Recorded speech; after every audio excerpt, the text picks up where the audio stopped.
losing time, I'm fading fast. Inilah awal dari salah satu perjalanan paling gila, paling liar, dan paling ditunggu di dunia balap motor modern. Debut Toprak Razgatlioglu di MotoGP bersama Prima Pramak Yamaha pada musim 2026. Setelah menaklukkan World Superbike dan mengangkat trofi juara dunia, pembalap Turki yang dikenal dengan gaya ekstremnya ini akhirnya masuk ke panggung terbesar, tempat para legenda ditempa, dan tempat ia bertekad mengejar mimpinya yang paling gila, menantang langsung Marc Marquez. Bukan sekadar bersaing, tapi bertarung roda ke roda seperti gladiator. Sejak awal, sejak pertama kali rumor kedatangannya ke MotoGP mencuat, Toprak tak pernah menutupi ambisinya.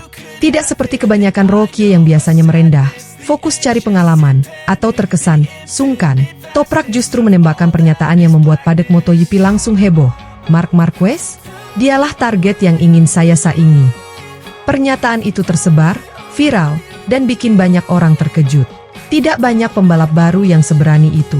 Bahkan mereka yang punya nama besar biasanya memilih kalimat aman. Tapi bukan Toprak. Ia tidak datang ke MotoGP untuk beradaptasi.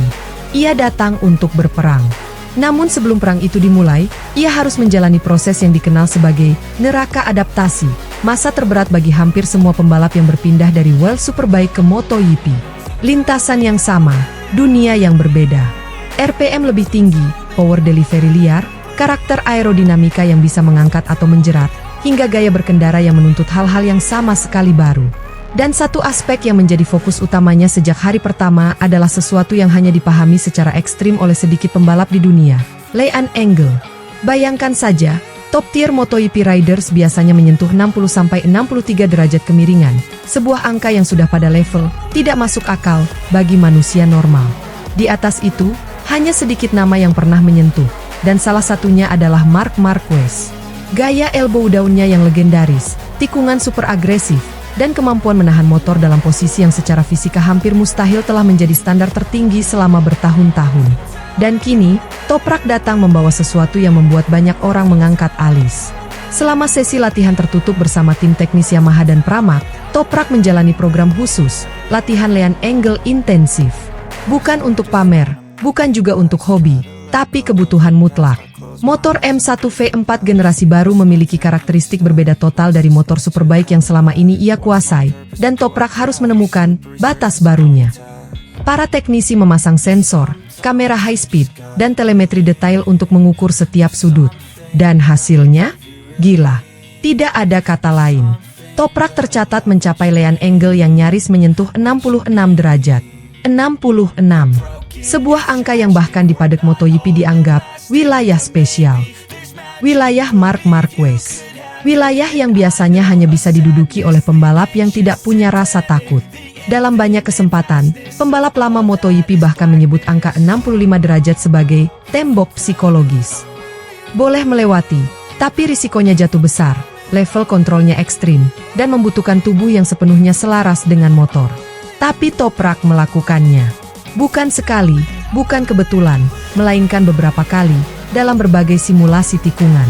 Berita itu bocor ke padek. Dan salah satu pembalap pertama yang bereaksi adalah Marco Bezzecchi dari Aprilia. Dalam sebuah wawancara, Bezzecchi tertawa kecil, tapi jelas ada nada serius di balik komentarnya. Leigh Angle seperti itu? Kalau dia bisa mempertahankannya di balapan, ya, dia ancaman besar. Komentar itu menyebar, dan para pengamat MotoGP pun mulai mempertanyakan, apakah Toprak benar-benar bisa menjadi salah satu rookie paling berbahaya dalam satu dekade terakhir? Namun meski pencapaiannya luar biasa, Toprak bukan tipe pembalap yang buta akan kenyataan. Ia tidak sombong. Ia tidak lupa bahwa MotoGP bukan sekadar urusan skill individu. Motor, adaptasi, ritme, gaya pengereman, memaksimalkan aerodinamik baru M1, semuanya butuh waktu. Dan Toprak dengan jujur menyebut bahwa awal musim 2026 kemungkinan besar akan sangat sulit. Ia tahu dirinya harus mencari posisi duduk yang ideal, menemukan gaya masuk tikungan yang cocok dengan M1 V4, dan memahami bagaimana motor itu berperilaku di fase awal throttle. Ia tahu ritmenya belum akan sempurna. Ia tahu akan ada balapan-balapan yang terasa menyiksa. Debut ini akan sulit. Sangat sulit. Tapi saya sudah mempersiapkan diri, ujarnya. Tetap saja, ia bukan Toprak kalau tidak memasang target spesifik. Bukan target sembarangan, bukan top 10, bukan finish konsisten, bukan jangan crash, tapi podium. Ya, Podium pertamanya di MotoGP ditargetkan pada musim 2027. Dan alasan pemilihan tahun itu bukan kebetulan belaka. Musim 2027 akan menjadi salah satu revolusi teknis terbesar dalam sejarah MotoGP. Kapasitas mesin turun menjadi 850 cc, yang berarti karakter power delivery akan berubah drastis. Dan yang lebih penting lagi, pemasok ban resmi akan berubah menjadi Pirelli.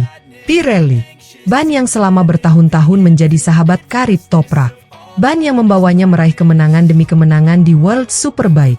Ban yang ia pahami sampai ke rohnya. Bagaimana panasnya naik, bagaimana gripnya turun, bagaimana responnya ketika torsinya masuk terlalu cepat. Pergantian ke Pirelli dianggap banyak orang sebagai keuntungan besar bagi Toprak. Banyak analis bahkan berpendapat bahwa jika ada pembalap yang paling diuntungkan dari perubahan 2027, maka itu adalah Toprak. Dia tahu itu. Yamaha tahu itu. Pramac tahu itu. Dan karena itulah mereka berani memasang target tinggi. Tidak aneh jika di balik layar, sejumlah petinggi padek bahkan menyebut 2027 sebagai tahun terbaik bagi Toprak untuk tampil beringas. Namun dari semua motivasi teknis, mekanis, atau strategis itu, ada satu sumber energi yang jauh lebih kuat yang mendorong Toprak, mimpinya sendiri. Bukan podium, bukan gelar, bukan kontrak besar, tapi duel. Duel melawan salah satu legenda hidup MotoGP. Duel melawan Marc Marquez.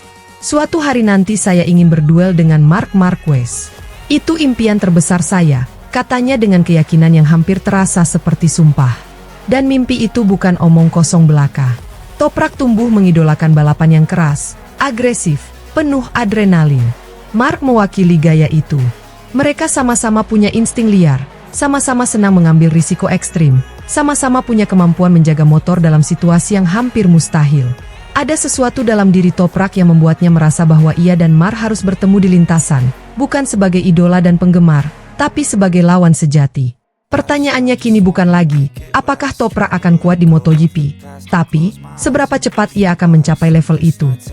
Karena jika sesi latihan Leon Engels saja sudah membuat rivalnya mulai waspada, bisa dibayangkan apa yang terjadi ketika ia benar-benar menyatu dengan motor M1, memahami ban Pirelli di era baru, dan menemukan ritme balapnya sendiri. Musim 2026 mungkin akan menjadi panggung adaptasi. Musim penuh tantangan. Musim di mana ia harus jatuh bangun sebelum menjadi monster yang sebenarnya.